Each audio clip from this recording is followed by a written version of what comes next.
BSc third year के mathematics के online class में आप सभी का हार्दिक स्वागत है। पिछली कक्षा में हमने सीलो के प्रथम प्रमेय, सीलो के द्वितीय प्रमेय और सीलो के तृतीय प्रमेय के बारे में हमने जाना, थ्योरम के रूप में हमने देखा है। मैंने कहा था कि प्रूफ बुक्स में देख लीजिएगा। आज हम देखते हैं कि सीलो के उन प्रमेयों का एप्लीकेशन क्या है। एक एग्जाम्पल के द्वारा हम उसे समझ सकते हैं। जैसे एग्जाम्पल क्वेश्चन है, मान लो order of G equal to 30। दर्शाइए कि जी में या तो 3 सीलो उपसमूह या 5 सीलो उपसमूह प्रसमान्य है। ये पहला है। इसी order of G equal to 30 है तो जी कोटि 15 का एक प्रसमान्य उपसमूह रखता है। प्रसमान्य का मतलब है नॉर्मल सब ग्रुप। 15 ऑर्डर का नॉर्मल सब ग्रुप रखता है। तीसरा है, जी में 3 सीलो उपसमूह हैं। जी इन जी देयर आर 3 सीलो सब ग्रुप एंड 5 सीलो उपसमूह, दोनों प्रसमान्य, दोनों नॉर्मल है। 3 सीलो सब ग्रुप एंड 5 सीलो सब ग्रुप बोथ आर नॉर्मल। ये 3 प्रूफ करना है हमको। तो देखते हैं सीलो के जो थ्योरम है, थर्ड थ्योरम, उससे ये क्वेश्चन स्पष्ट हो जाएगा। सबसे पहले जो हमें दिया है order of G equal to 30 के फैक्टर्स पहले देखेंगे, 2 इंटू 3 इंटू 5। चूँकि इसमें जो थर्ड सीलो थ्योरम है वो आपका प्राइम नंबर पर आधारित है, अभाज्य संख्या पर आधारित है, इसलिए इसमें कितने प्राइम नंबर है इसको देखते हैं। जो भी फैक्टर अपन बनाते हैं उसमें कितने प्राइम नंबर है। तो पहला प्राइम आपका 3 है, दूसरा प्राइम है 5। और वैसे 2 भी प्राइम नंबर है पर इवन नंबर नहीं होना चाहिए, ऑड नंबर होना चाहिए। 3 और 5 है। तो इस प्रकार से तीनों प्राइम हैं ऐसा कहा जा सकता है। जो प्राइम नंबर जो कि स्वयं से विभाजित होता है और 1 से विभाजित होता है। तो देखिए थर्ड सीलो थ्योरम से क्वेश्चन में भी कहा गया है 3 सीलो सब ग्रुप या 5 सीलो सब ग्रुप प्रसमान्य कहा जाए। तो हम इस 3 को कॉन्सेंट्रेट करते हैं थर्ड सीलो थ्योरम से। पहला वाला हम आंसर बता रहे हैं। थर्ड सीलो थ्योरम का यूज करने पर 3 सीलो सब ग्रुप की संख्या 1 प्लस 3k है। ये लिखने का तरीका है 1 प्लस pk के फॉर्म लिखते हैं जहाँ p प्राइम होता है। तो 1 प्लस 3k है तो 1 प्लस 3k डिवाइड्स 10 को डिवाइड करता है। तो कब डिवाइड कर सकता है? 1 प्लस 3k डिवाइड्स 10 को डिवाइड करता है। उस स्थिति में k की वैल्यू क्या हो सकती है? 0 हो सकती है। 0 होने पर 10 डिवाइड हो जाता है, या फिर k की वैल्यू 3 होगी। इन दोनों कंडीशन में 1 प्लस 3k 10 को डिवाइड करेगा। यदि k इक्वल टू 0 है तब केवल एक 3 सीलो सब ग्रुप होगा। k इक्वल टू 0 है, k इक्वल टू 0 ले लें तो केवल एक 3 सीलो सब ग्रुप होगा।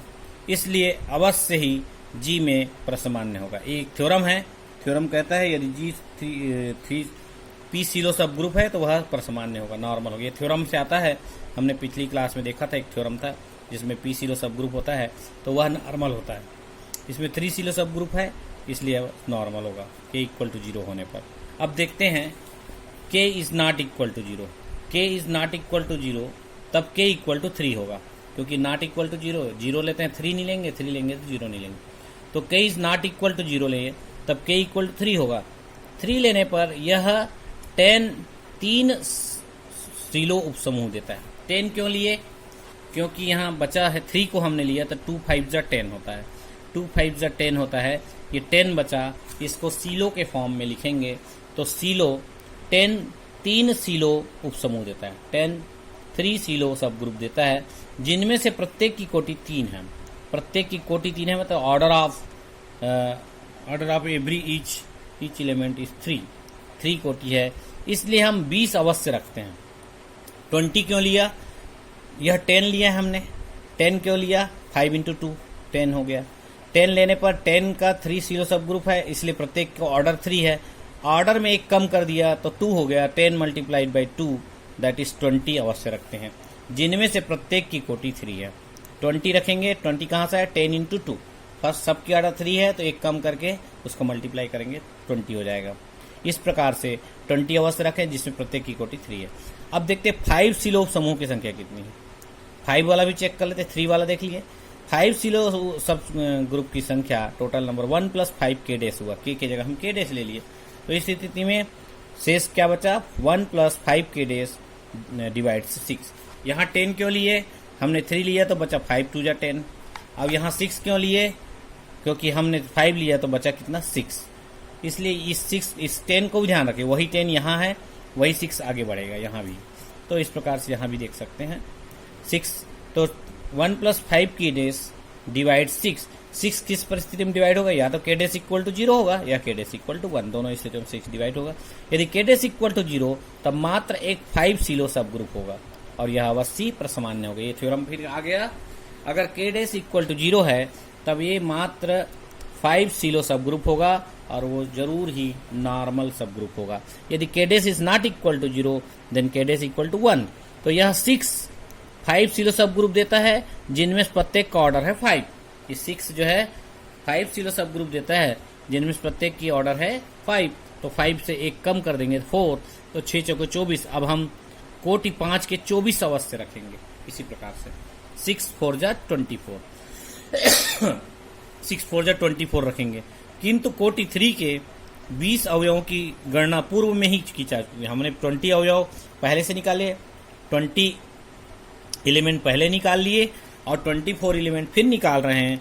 तो टोटल जी में कितने एलिमेंट हो जाएंगे, अतः हम जी में 44 एलिमेंट की गणना कर चुके हैं। 24 बाद में आता है और 20 पहले आया है। Total element number of element हो गया 44, टोटल 44, जो कि एक खंडन है। खंडन है का मतलब विरोध करता है।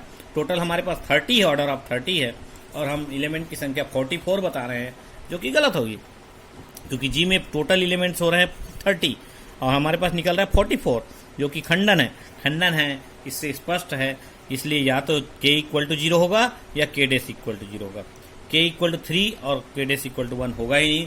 के इक्वल टू 0 होगा तो 0 में हमने बताया था कि केवल 3 सीलो समूह होगा जो कि प्रसमान्य होगा, और इसी प्रकार के डैश इक्वल टू 0 होगा तो हमने बताया था मात्र 5 सीलो सब ग्रुप होगा जो कि प्रसमान्य होगा। तो ये दोनों शर्तें हाल लागू होने पर या तो के इक्वल टू 0 होगा या के डैश इक्वल टू 0 होगा, और दोनों कंडीशन में 3 सीलो सब ग्रुप या 5 सीलो सब ग्रुप निकलेगा जो कि दोनों प्रसमान्य होगा। अब ध्यान दीजिए, बहुत मस्त क्वेश्चन है, बहुत अच्छा क्वेश्चन है, आप पढ़िएगा, बुक से पढ़िए, चाहे मैंने एक्सप्लेन किया। सीलो के उपसमूह की संख्या एकदम क्लियर है।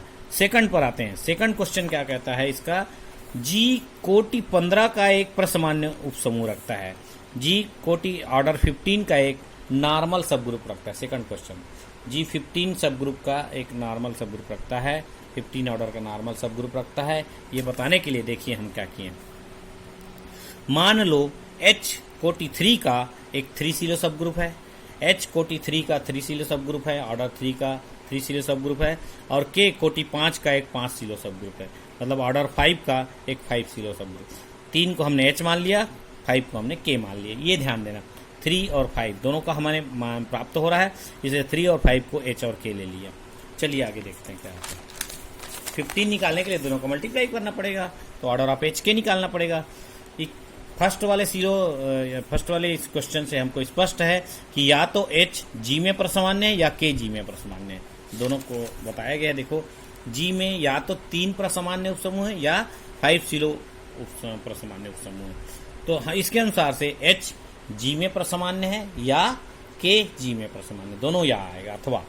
तो हम मान लेते हैं, मान लो H K G में उपसमूह है, माना H K G में सब ग्रुप है, तो order of HK equal to 15 होगा। ऑर्डर ऑफ HK निश्चित है 15, मल्टीप्लाई हो गया 3 इंटू 5, तो ये 15 हो जाएगा। इसलिए order of H intersection K order of H equal to 3 तथा order of HK equal to 5 को विभाजित करता है। ऑर्डर ऑफ H इंटरसेक्शन के जो कॉमन है वो उसका ऑर्डर 3 को और 5 को डिवाइड करता है, किंतु HK का G में इंडेक्स 2 है। HK का G में इंडेक्स इसलिए 2 है कि order of G divided by order of HK करेंगे तो 30 डिवाइडेड बाई 15 दैट मीन्स 2 आएगा, इसलिए हम इसको इंडेक्स के फॉर्म में लिख सकते हैं। इसलिए HK G में प्रसमान्य होगा, क्योंकि इंडेक्स 2 आ रहा है इसलिए यह HK G में प्रसमान्य, क्योंकि यह भी एक सीलो समूह रखता है इसलिए प्रसमान्य होगा। तीसरा प्रूफ देखें। तीसरा प्रूफ क्या कहता है, जी में 3 सीलो उपसमूह तथा 5 सीलो उपसमूह दोनों प्रसमान्य है। इसमें पहला वाला कहता है या तो 3 सीलो उपसमूह होगा या 5 सीलो उपसमूह दोनों प्रसमान्य होगा। अब इसमें कह रहा है 3 सीलो उपसमूह और 5 सीलो दोनों प्रसमान्य कह रहा है। पहले वाले में या था, इसमें दोनों हैं।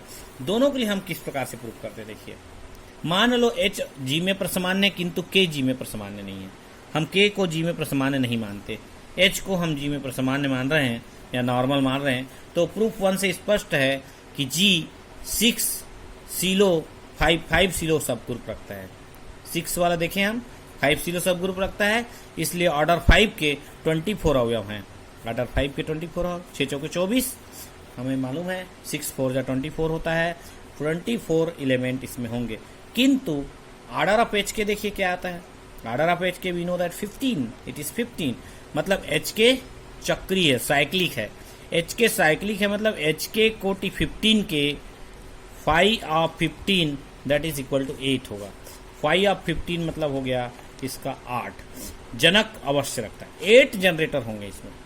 5 of 15 that is equal to 8 generators इसमें होंगे। चक्री ग्रुप के कारण से इसमें जनरेटर की बात आई है, इसमें 8 जनरेटर होंगे, ठीक है। और चूंकि इस प्रकार 8 जनरेटर हैं और इसमें 24 एलिमेंट्स हैं, तो 24 और 8 32 एलिमेंट आ जाएगा। जी 24 एलिमेंट ऑलरेडी था इसमें ऑर्डर 5 के, और चूंकि ये साइक्लिक है इसलिए 8 इसके और एलिमेंट आ जाएंगे जो कि जनरेटर कहलाते हैं। टोटल 34 एलिमेंट आ गया। 34 एलिमेंट को अवश्य रखती है।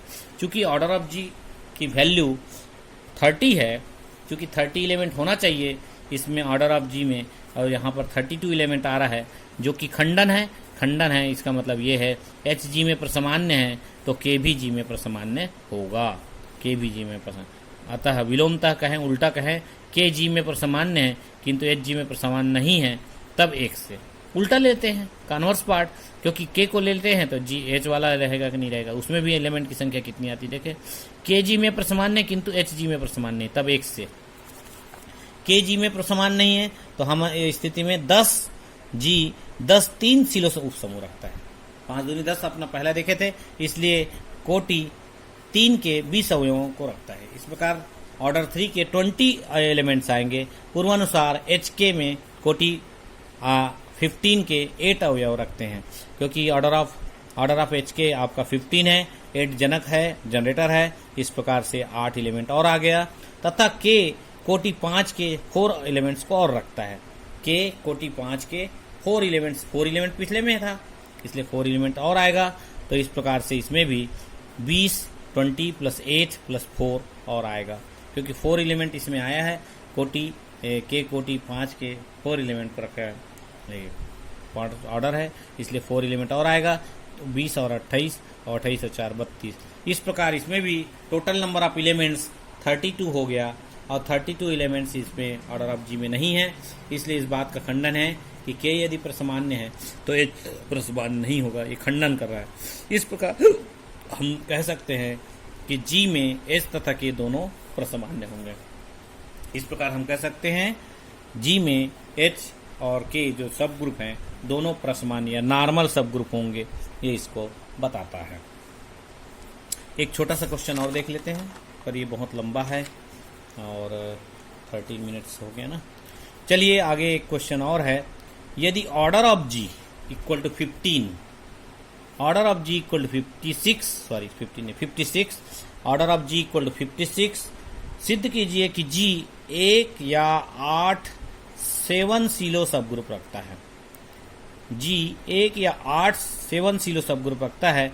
अंत की स्थिति में सिद्ध कीजिए कि जी एक प्रसमान्य 2 सीलो सब ग्रुप रखता है। अंत की स्थिति में सिद्ध के 2 प्रकार की सिद्ध करना है। पहला वाला सिद्ध करना है कि 1 या 8 7 सीलो सब ग्रुप रखता है, और अंत की स्थिति में सिद्ध करना है जी एक प्रसमान्य 2 सीलो सब ग्रुप रखता है। ठीक है, तो order of G equal to 56 given that 56 से मल्टीप्लाई होगा 8 इंटू 7। 56 हम उसको मल्टीप्लाई करेंगे 8 इंटू 7 के रूप में दिखेगा, और 8 को हम लिख सकते हैं 2�3 मल्टीप्लाई 7, 2�3 मल्टीप्लाई 7, इस प्रकार से हम लिख सकते हैं। तो चलिए सबसे पहले 7 वाले में चलते हैं। 7 सीलो उप समूह की संख्या, 7 सीलो सब ग्रुप की संख्या 1 + 7 के होगा। 1 + 7 के डिवाइड्स 8, जो शेष बचा 8 को डिवाइड करता है। इस स्थिति में दो वैल्यू आएगी के की, के = 0 या के = 1। फर्स्ट ऑफ ऑल हम लेते हैं के = 0, तब ऑर्डर 7 का एक 7 सीलो सब ग्रुप होगा, निश्चित है। पिछले क्वेश्चन में हमने देखा है, इसी प्रकार से इसमें ऑर्डर ऑफ 7 का एक 7 सीलो सब ग्रुप होगा, इसलिए यह प्रसमान, इसलिए यह नॉर्मल होगा। दूसरा, यदि k is not equal to 0 तब k = 1 होगा।